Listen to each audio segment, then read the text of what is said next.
Hey, it's time for my PS1 collection, which is actually rather small compared to how many PS1 games I have played, but I never had the opportunity to own a PS1 back when it came out, nor did I have a PS2 until 2004, so I really missed out on being able to pick up and play a lot of games that I know I would have loved.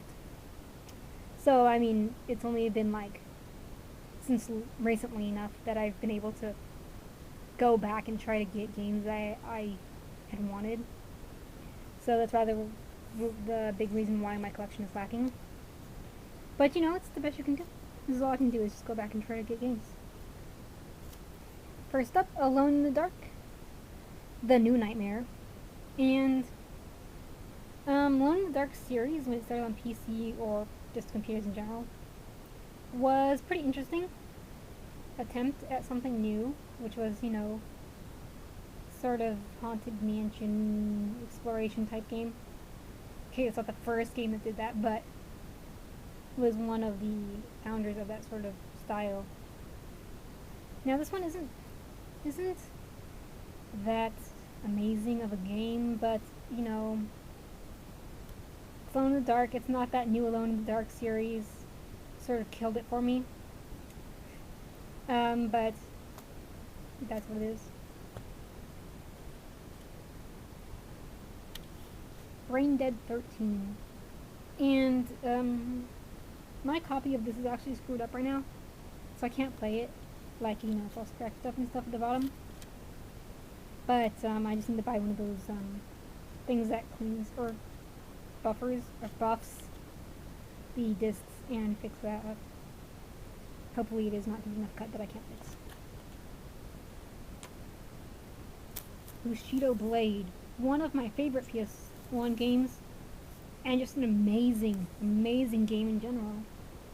If you've never heard of Bushido Blade, or at least don't know what it is, it's by Squaresoft, which may intrigue some of you.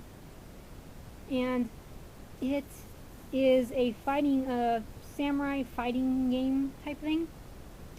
But the difference, what it has is what I had always wanted in a fighting game, which was, or in any game, was when you get hit, I want it to show, you know, I want it to be known that you got hit somewhere in a specific place, that it affected you. Not this Soul Calibur stuff where you get stabbed through the chest like 5 times and you're perfectly fine. You know, I wanted to know that something had happened. And that's what this game tried to do. Basically, if you got, you know, slashed in your arm would go down and you would not be able to use it for the rest of the matches you fought. You wouldn't be able to use it because you just got slashed there, you know, that's it. And, you know, if you got hit in your leg, you would go down on one knee and have to fight like that. If you got both legs slashed, you just sort of crawled on the ground. And it was awesome. And you could still win that way, just flailing your sword around. But it was a really good game, and I had some great times with it. And I suggest if that intrigued you at all, that you really need to check this game out. Clock Tower. The cover is pretty scary, possibly more so than the actual game. But this is the first in the Clock Tower series, based off the older games. And since the older games were on the computer, it is a point-and-click game, point-and-click survival horror type, and that really doesn't work very well on the PS1 at all. It doesn't translate very well. Maybe if you had the PS1 mouse attachment, it might have done something, so it's even mouse compatible, but it's really hard to control. However, it scared me pretty badly, even though it has really awful graphics.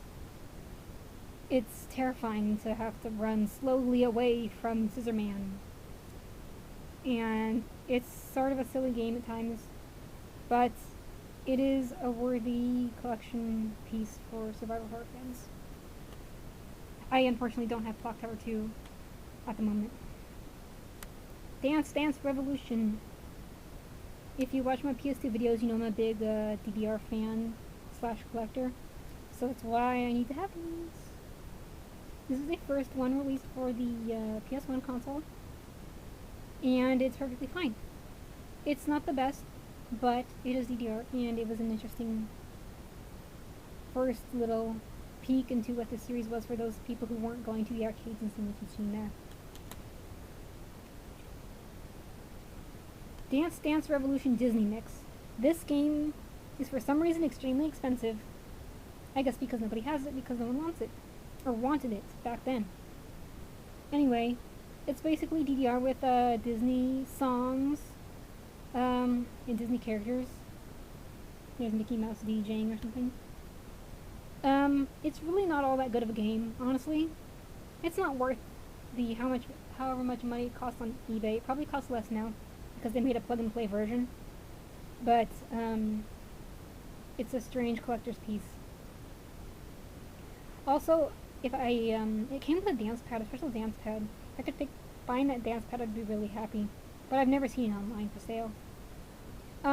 The best thing this game did for the series was that it came out with the Dance Magic mode, which was like a DDR battle thing, and that was really cool. And that's really the only reason to play this game, because it's not really worth it for like 15 songs.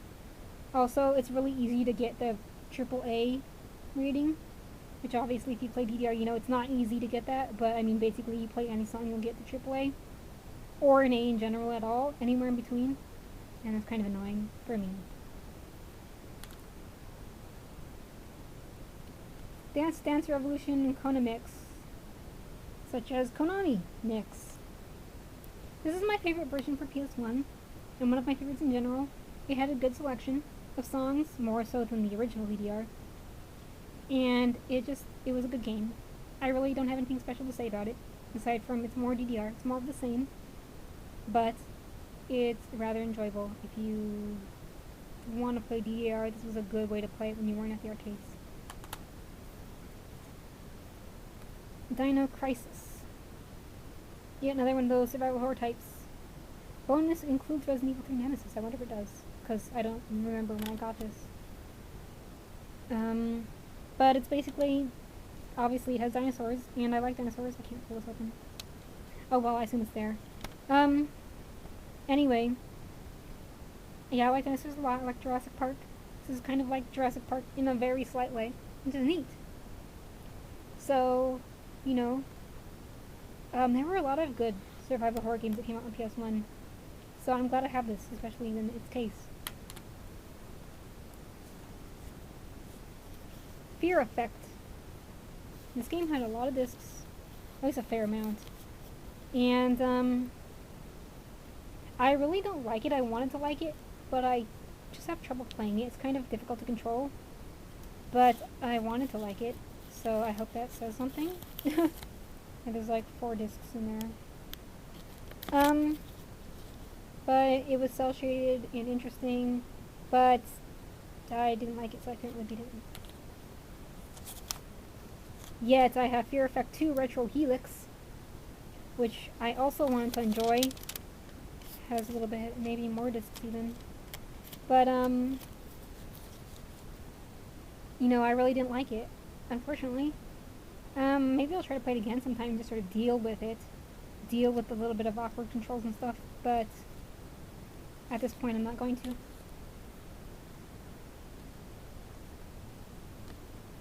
Incredible Crisis. This is a fabulous game. If you can pick it up, do it. Because this is a lot of fun. It's sort of it's a bunch of mini games basically, but it's Japanese and therefore there are very strange things going on, such as a giant pink teddy bear invading Tokyo, or whatever place it was that they were in. But it is a lot of fun. It is a silly game. You play as a just some average Joe businessman who has all this crazy stuff going on in his way. He's just trying to get home, and all this crazy stuff is going on. It's really worth checking out. Jersey Devil is an older PS1 game, and it's interesting, but it feels extremely dark when you play it. It just feels like a dark, empty, sparse world. But, I suppose it's okay. It's not my type of game. Surprisingly, I expect dark things to be my interest. Oh, Legacy of Kain Soul Reaver. Pretty cool. I like this. I like this game. Um, you know, it's kind of like creepy, dark stuff, but it's just really awesome at the same time. Um, I don't know what to say. Like, I don't know what I'm trying to say. It's worth checking out. If I don't know, whatever. It's nice and I enjoy it. That's all I need to say. Okay, I've got some more games to go, but this will be the end of PS1 Collection Part 1.